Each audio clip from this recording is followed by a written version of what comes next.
Pardon, c'est pas ici, c'est ici. Donc, je reviens à mon application. Et ce que je vais faire ensuite, je vais afficher aussi que là, je vais faire sysout. Je vais afficher en fait à l'utilisateur comme quoi en fait je vais faire l'instanciation ou bien la création de conteneur. Ok.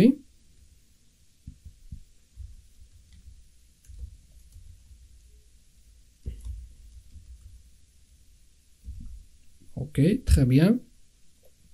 Ensuite, ce que je vais faire pareil. Et là, en fait, je vais retirer le bin.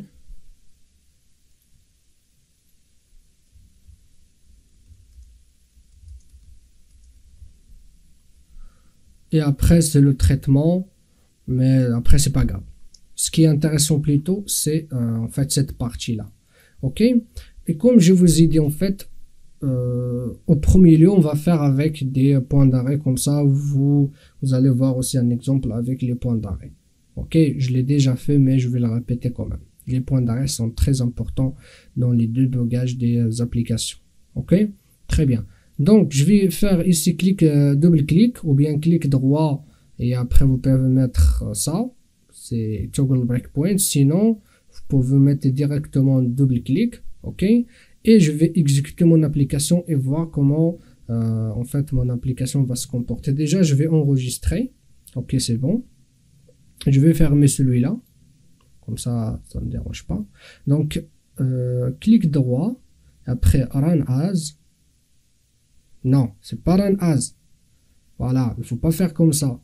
Il faut faire debug as. Pourquoi? Parce que là, je vais exécuter mon application en mode debug. C'est normal, je vais le débugger. Ok, donc je vais faire comme ça, debug as Java application. Donc, comme je l'ai dit là, il me demande en fait de switcher de perspective. Mais je vous dis que pour plus de détails, surtout j'ai bien expliqué en fait la fenêtre Eclipse. Revenez vers le même chapitre. Je pense que c'est le chapitre 7 du module de la configuration de XML. Ok, là je switch vers le perspective debug. On va m'ajouter d'autres fenêtres, comme ça m'aide dans le débugage. Ok, très bien. Alors, donc, je vais venir ici et je vais passer à l'étape suivante. Très bien. Là, en fait, il m'a affiché création de conteneur. La exécuter plot line, il m'a affiché création de conteneur. Je passe. Si je m'en souviens, ça prend aussi du temps. Ok. Franchement, je ne sais pas pourquoi il prend ce temps-là. Voilà. Et comme vous remarquez, il passe déjà dans le constructeur de triangle. Pourtant, moi je suis encore ici. Regardez la ligne verte. Voilà. Je suis encore, je viens de créer le conteneur en fait. Et là, il passe déjà dans le constructeur de triangle. Ça veut dire quoi? Ça veut dire que il a déjà instancié, c'est ça, il a déjà instancié une instance de ma classe triangle et c'est le bin tidy format. Ok, je fais comme ça, je retire le bin, donc voilà, il m'affiche retirer le bin. Là, je fais .get, voilà, il n'a rien. Et après, j'affiche les informations. Voilà, et après, je fais un close pour mon application, ou bien, pardon, pour mon conteneur. Donc, je vais résumer, en fait, je vais exécuter le programme. Très bien.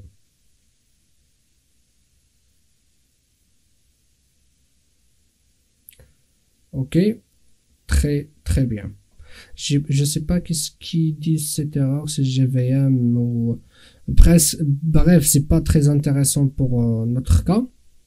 En fait, comme vous avez remarqué, la création de notre bin form 1 est faite au moment de l'instanciation du application context ou bien de notre conteneur. Maintenant, je vais changer le perspective. Donc, c'est Windows, perspective, Open Perspective Java. Et après, en fait, ce que je vais faire, je vais aller vers mon triangle. Et là, en fait, ce que je vais faire, je vais enlever cette ligne. C'est pas obligatoire de le faire si on voulait rester avec le mode eager. Donc j'enregistre, j'exécute encore une autre fois, mais cette fois-ci en fait je vais l'exécuter en mode normal. Voilà. Très bien. Et vous allez remarquer que il fait la création de conteneur. Ensuite, il passe dans le constructeur. Et ici, j'ai pas encore retiré le bin. Et là, je retire le bin. Et là, j'affiche les informations. C'est notre traitement. Comme vous voyez, donc c'est comme le cas précédent. Même en ne précisant pas le mode utilisé. Ça veut dire quoi? Ça veut dire que le mode eager, c'est le mode par défaut. Maintenant, si on revient vers notre bin form 1,